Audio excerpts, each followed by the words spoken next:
This is the DTV Digest, the podcast that brings you news and reviews of films which didn't make it to the cinema. And now, here's your host, Mike Parkin. Hello everyone, and welcome to a special episode of the DTV Digest Short Shots. Instead of me and Rich reviewing a bunch of short films this week, this episode features an interview with KARLEE Boon, a young independent filmmaker seeking to make her directorial debut with her horror short, Night Shift. If you would like to help out KARLEE raise funds for the film, please check out the links in the footnotes. Otherwise, without further ado, let's crack on. KARLEE, so Night Shift, you're currently in sort of pre-production at the moment, still sort of fundraising for it. How about you give us a little blast as to what it's about? Yeah, so I've been in development for Night Shift since last fall. I've been in pretty much pre-production since January of this year. Night Shift is a coming-of-age horror short film. It follows my protagonist. Her name is Cheryl, and basically just kind of explores her personal struggles as she's dealing with a variety of different issues like sexual harassment in the workplace, growing up, becoming an adult, and fighting kind of this small town conservatism and misogyny in her small 1980s town.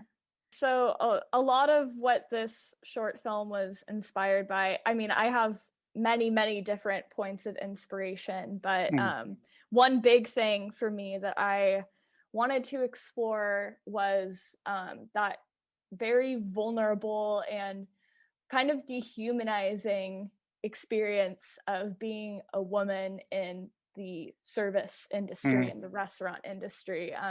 It's something I feel super connected to. I've been working in food service since I was 16 years old, so I've been in those shoes of, you know, dealing with demeaning male management and crass customers and unwelcome flirtation and all of these kind of very harmful experiences, especially when you are an already vulnerable young woman who already has like essentially no power in this world. Yeah, I can certainly see that. I also worked, I worked as a barman for a number of years and worked with numerous young ladies and sort of witnessed the sort of stupid things they had to put up with, you know. We used to get guys come in specifically just so they could ogle at certain girls, you know, and if they weren't there, they just walk out again. It was ridiculous.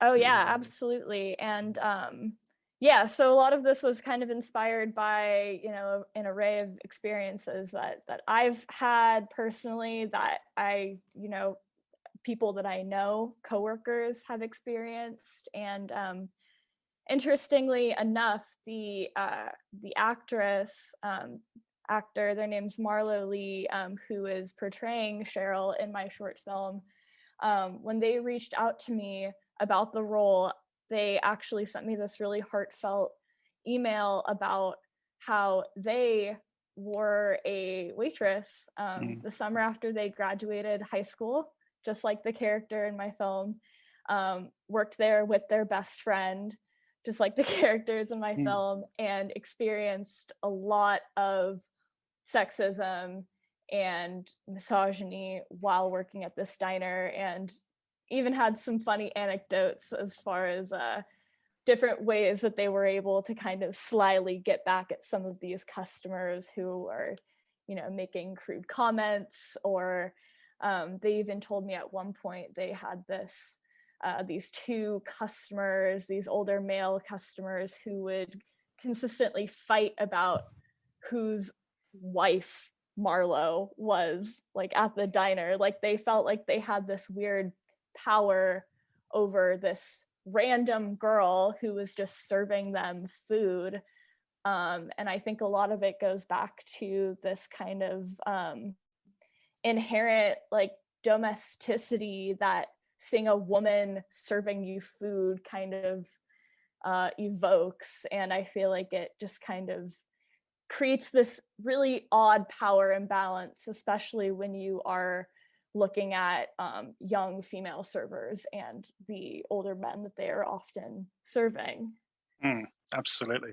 I used to see it in the office I used to work in as well. You know, I used to work, again, sort of various ladies used to work with, and used to get guys come on and they'd perch themselves on the side of their desk. So they're actually looking down at them. You know what I mean? So they actually sit on the corner of the desk, sort of looking down at them. It used to absolutely drive me crazy. Yeah. Yeah, But I don't know if you've ever seen like 9 to 5. yeah. But that was kind of like a very, very early key point of inspiration for me, was seeing that film. And obviously Night Shift doesn't take place in an office, it takes place in a diner, and it's discussing more you know, the restaurant industry. But I mean, sexual harassment in the workplace, I think, is an issue in every workplace, Oh yeah, absolutely. especially because, like I said, the men are usually the ones on top who have all the power and control. You're setting this in 1985. Why the 80s? So there's a few reasons why I wanted to set it in the 1980s. So first of all, I don't know if I actually explicitly mentioned this yet, but Night Shift is also a werewolf film. So my lead character is kind of going through this emotional and physical transformation throughout the film, as far as, you know, she's coming of age, she's growing up, she's kind of trying to figure out what she wants. She knows she doesn't want to be stuck in her small conservative town for the rest of her life. But she's also going through a literal physical transformation into this kind of man-eating monster. And I wanted to set it in the 80s because, as a lot of people who are into horror know, the 1980s was really like the pinnacle of werewolf films specifically, but also just of practical effects in a general sense. And I really wanted to make sure I kind of evoked those same visuals in this more modern story. And as we know, the 1980s was also kind of this period where hypersexualization, especially in media, started to get really kind of grotesque, in my opinion, and was a lot more in your face. I'm a huge fan of the 80s in general, especially cinema in the 1980s, but I still can see so many issues in the representation of women in films during that period. I recently watched Roadhouse for the first time a few months ago, and that one specifically, I was like still writing the script for this when I saw that, and it really solidified for me why I felt so connected to the 1980s and why I wanted to subvert so much of this just rampant sexism and hypersexuality that was being created on screen with these women, and just how much I disagreed with the way that they were being portrayed and how little actual character traits they had.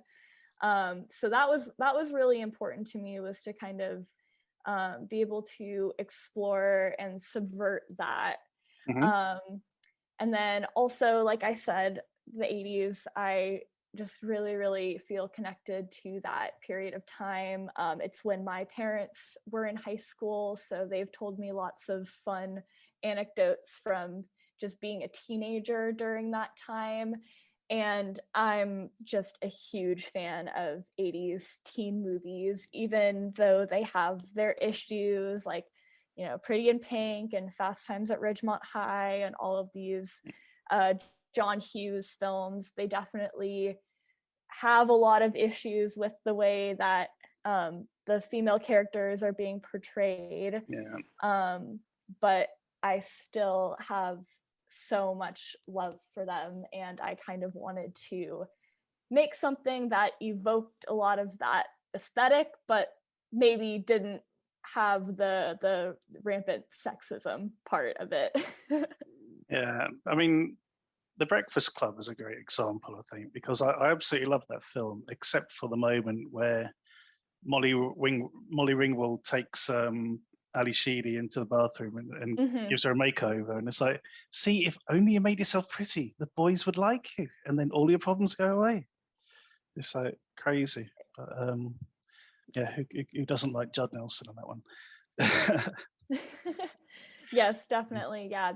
A lot of those movies don't really treat their female characters in the way that I would like to treat my female characters. So I really wanted to make something that was still set in that time period and kind of dealt with a lot of the issues that people and women were dealing with in the 80s, but are still dealing with today, you know, like hyper feminization and sexualization in media for women is still a very big issue, and it never went away. So I just kind of wanted to emphasize that with my new film, that this is still a problem, like small town conservatism, and like there's still very real issues that young women and women of all ages are continuing to struggle against. Well, I mean, yeah, you can't get more blatant than what's recently happened with the Supreme Court as well, can you? I mean, that is the rest of the world is sort of looking on aghast at what's going on there with the I'm sure. It really is, but you know, the whole thing. You know, you mentioned this sort of small town conservatism. I'm sort of thinking of it from a British point of view. Yes, we do have you know, very right wing sort of little villages and things, but I think the key difference is that people keep out of other people's business over here. you know, you know what I mean? Whereas there, it's like, no, I have to impose my viewpoint on everyone else. I think that's. I mean, we got a lot of that as well, but it's not so much in the sort of small towns. Yeah, absolutely. I would totally agree with you. I feel like people are very open about their opinions, even when you don't want them. And I feel like also, you know, even when you're a waitress or when you're working in food service, like people, I mean, I still work in food service today, and I have so many customers just like telling me their random opinions on like me or how I'm acting or how I look. And I'm like, who asked you? Like, I don't want your opinion.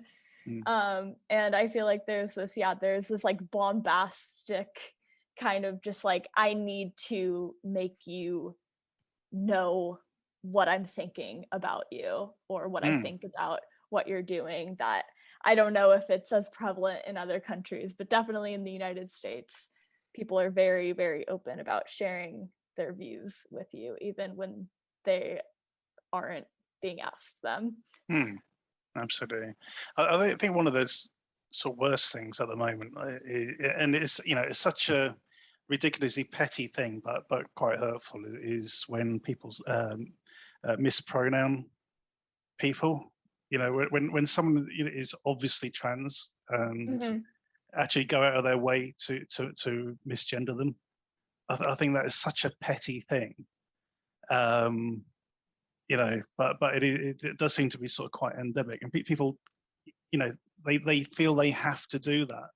They have to sort of, you know, make that point, which I think is just ridiculous. Yes, I'm going out my way to ruin this person's day. Yep.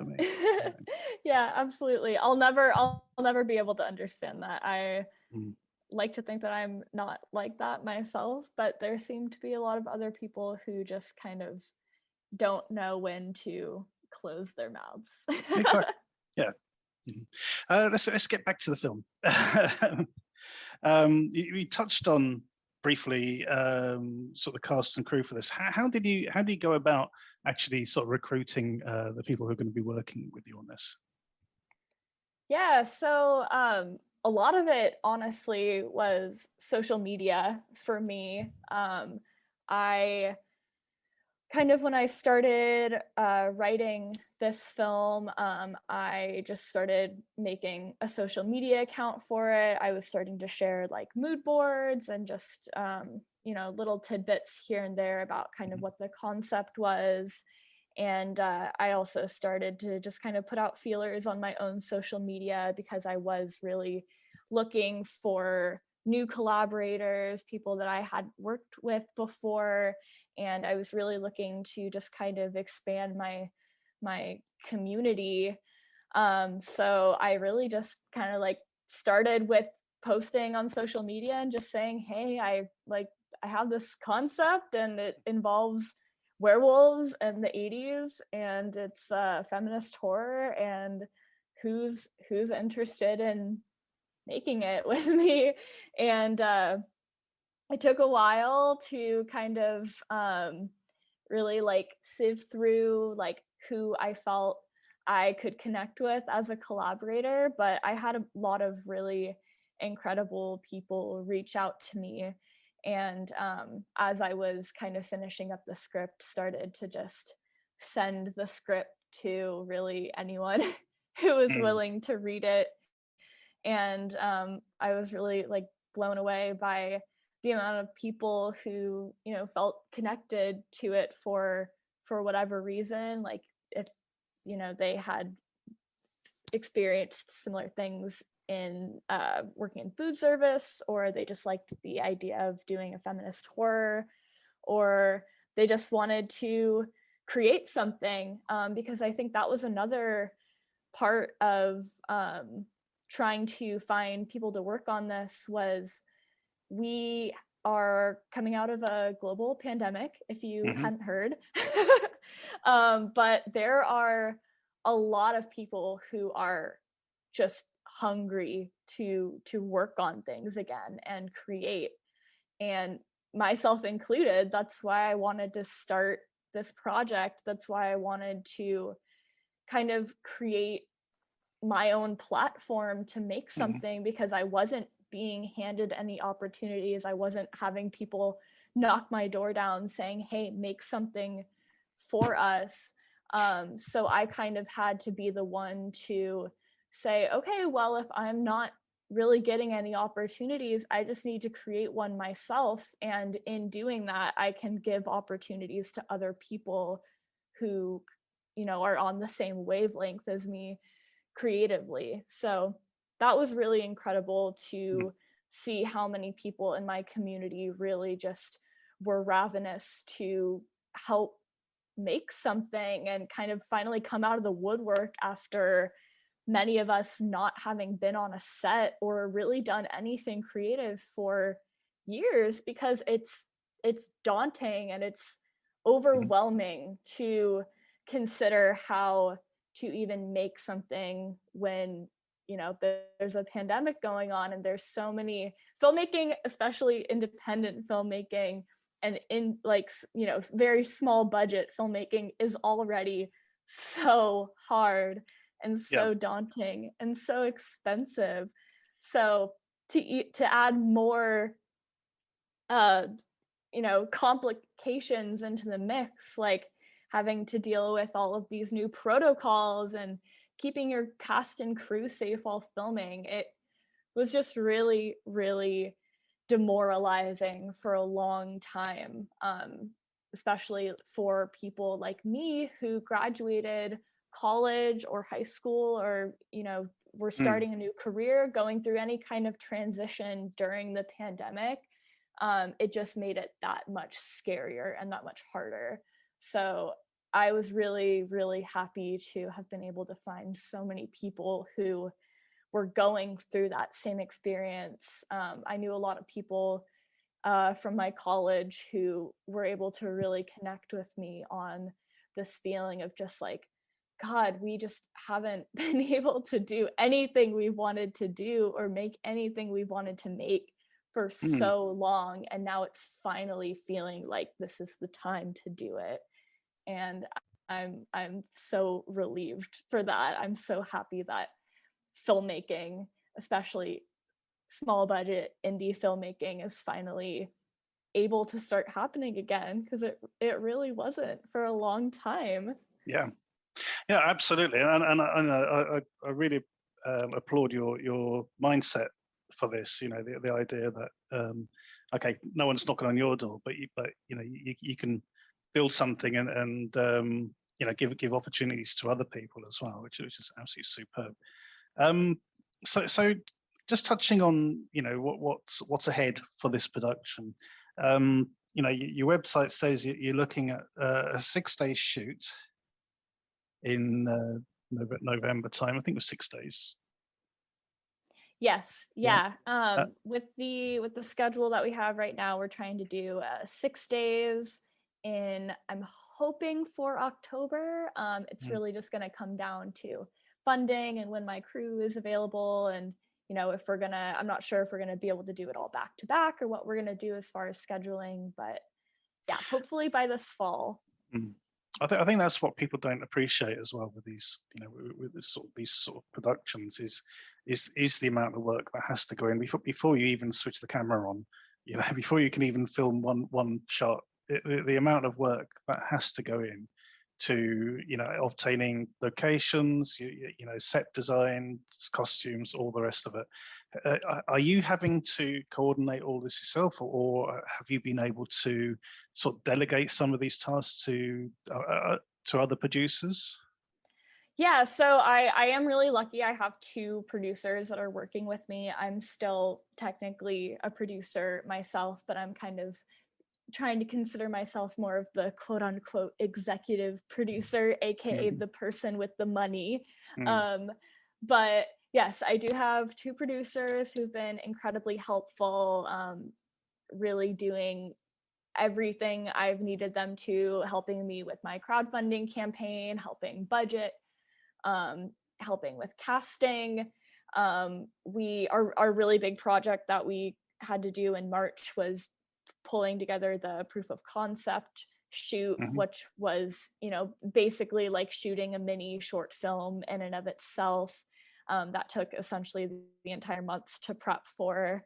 Yeah, because that in itself is made up of about 4 or 5 different shots, isn't it? I think, it's not just like one continuous thing.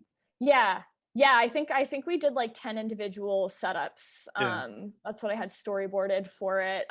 But it was, we got it done in one night. I think it was like a 6 or 7 hour shoot total. It wasn't terrible, but it was still a lot of work for sure. It was still long. It was a night shoot. And but I'm really grateful that we were able to get it. And the months leading up to that were especially crazy because we were getting our crowdfunding kind of strategy put together while also being in pre-production for the full length film that we want to shoot in the fall, but also pre-production for just this little proof of concept shoot that we had to do. So there were a lot of moving parts. And I think we ended up casting the leads in like 2 or 3 weeks. Like it was very, very quick timeline. But it all came together like in a really kind of miraculous way. And that is just all thanks to the people that I had on my team who were just so willing to just jump in and put everything they had into getting it done. And I'm incredibly grateful for everyone who has helped me so far in this journey. Like we have a long way to go still, but I'm very proud of how well we have like stayed on our timeline. Like when I started writing this in October, I told my co-writer Shade, I was like, if we write this, I'm making it, and I'm making it next year. And this is the timeline that I want to follow. I want to crowdfund in the spring. I want to use summer for pre-pro, and I want to shoot in the fall. And so far, we've stayed like, not to toot my own horn, but perfectly on track every step of the way. And I'm really, really grateful for having a team that was just so down to help me do that. And it's been crazy. It's great. Mhm. Well, it's absolutely superb. And yes, so myself and Rich are really looking forward to seeing the fruits of all this at some point towards the end of the year. But yeah, so absolutely good luck with this, and we'll be keeping tabs on it for sure. I just want to sort of touch very quickly. I mean, you did mention your love of the 80s, but can you give me like 3 films which have influenced your sort of style? Specifically from the 80s or just in No, general? any time. Okay. Yeah, so I mean, God, I've said many times that Night Shift specifically is an amalgamation of like modern feminist horror. Hmm. So for that, I would say um, Ginger Snaps is a huge one for me. That was kind of what set off the whole idea of like, oh my God, a female werewolf? That's Hmm. revolutionary. Like, that's so cool. Why has that not been explored more? Yeah. So like Ginger Snaps, Raw, um, Excision, Teeth, all of those kind of like more modern feminist horror Hmm. films are a huge, huge point of inspiration for me. And then, like we talked about, there's the 80s films. I love monster movies. It's my favorite genre of horror. I love the potential for like metaphor and symbolism that monsters provide. Sure.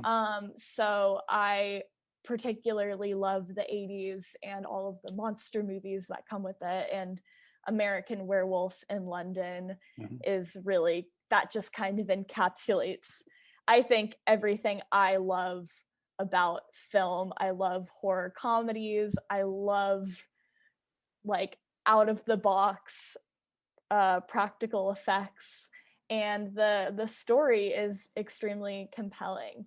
So that's definitely another big point of inspo for me. Hmm. And then like I said, 80s teen movies, there's something about the way that the dialogue is written and just how quippy and like witty everyone in these movies is, and just the camp and the cheesiness kind of factor of those two has always been incredibly charming to me. So all of those kind of, when I took all of those points of inspiration and tried to synthesize them into one cohesive story, that's kind of how Night Shift came to be. Yeah. Brilliant. As I said, we're really stoked about this, and we're really looking forward to seeing how it all develops. And hopefully, we'll get you back on to talk about your experiences on set. Oh, I hope. It's going to be such an incredible production. I'm super excited, and I can't wait to start building what my femme werewolf is going to look Mhm. like. I'm especially excited for all of the crazy practical effects that we have planned. So I can't That's wait awesome. to get it all done and share it with people. I must admit, I used to be really snobbish about short films. I didn't understand it as a art form until I don't know, about sort of 5 years ago, and then suddenly realised that how important and vital it actually is. I think it's really incredible that you guys like offer a platform to kind of specifically focus on that medium Mm, of film, because it really truly is like so vital, especially, for people like me, people who are up and coming, who are trying mhm, to kind of, figure out what their creative voice is and what they want to make, and mm. making connections and being able to network and all of these different things. It's really important to be able to do that in a shorter format. And for me, I like to make longer form short films. Like Night Shift is probably going to be like a 20-25 minute short film again, because I like to have like a full 3-act Yeah, I was structure, going to say, character arc, and beginning, middle, and everything. end sort of thing. Yeah. Yeah, absolutely. And that's because my goal one day is to make features. I want to make feature films, but making those is even more expensive and more time consuming. And it's really hard to get the momentum and the excitement for something like that when you are such a new filmmaker still. So Yeah. having the opportunity and the platform to be able to make something on a slightly smaller scale for slightly less money is really vital for helping this kind of pool of talent like take the next step in their career, and to offer that platform for their entire cast and crew and all of these, the gaffers and the cinematographers and the producers that are trying to make a name for themselves in whatever piece of filmmaking that they want to do. Absolutely. There's one thing I did forget to mention or talk about, and that is you're making a werewolf film. It occurs to me that sort of, the concept of werewolves is the most sort of transgressive horror sort of trope. You know what I mean? It seems to be sort of very metaphorical for not only the sort of gay community, but also sort of trans community as well. Going through that sort of dysphoria kind of feeling, and and coming to terms with your own sexuality in sort of numerous ways. I mean, did that sort of feature into it at all, or is it just a coincidence? Yeah, I mean, there was definitely, you totally hit the nail on the head, honestly. Werewolves are obviously like a very metaphorical, like symbol heavy kind of monster. I was really interested in doing like a female werewolf because it was something I had seen very, very little of in cinema already. And it really felt like there was so much to explore there with like, when I was writing it, I was thinking a lot about myself and how I've always felt like I am a woman, but I am like I don't know. I have this like anger inside of me that I feel like women are not allowed to express. And I feel like I have this like, there's like this wildness in us that is repressed deeply from a young age. And I wanted to kind of explore the werewolf through that angle of like, I only really see male werewolves, and werewolves are such like an inherently kind of masculine monster, in my opinion. Yeah, it's interesting, But isn't it? You get this sort of idea that when it's a male werewolf, it's somehow empowering, yeah, and when it's a woman, it's like a curse. exactly. And that's another part of Night Shift where I was like, I don't want this to be a curse. I want this to be a power. I want this to be something that allows my character to fully be herself and be this wild, feral beast that we all are deep down inside. But for some reason, women are not allowed to express that. And I always hated that. And then when I brought on my lead actor, Marlo, we kind of had this entirely new lens for the werewolf archetype because Marlo is non-binary. Marlo has experienced a lot of those feelings of not feeling comfortable in your body and not feeling like you can fully express yourself, and these feelings of like repression. And so it kind of transformed into even more of a metaphor for queerness and like gender transition and all of this stuff. And I don't know 100% how much that will come through in the final product, but I think just having the lead character who in the film is a cisgender woman, but that character being portrayed by someone who was socialized as a woman, but later came to discover that they actually identify as not a woman, as non-binary or transmasc. And I think it just offered this entirely other layer to the story that I'm really excited about exploring. And I'm really, really grateful that I brought Marlo on and that we can kind of continue to develop that together. Yeah, absolutely. Yeah. As you say, it does add that extra sort of element to it, that extra bit of background, which is superb. Brilliant. KARLEE, thank you very much. So you've got a Seed and Spark page set up for this for any sort of donations and to learn a bit more about the film itself, ethos behind it, and the people who are going to be involved. And there will be a link to that in the footnotes. So please do check it out. And look out for Night Shift, probably sometime in 2023 by the time it's released.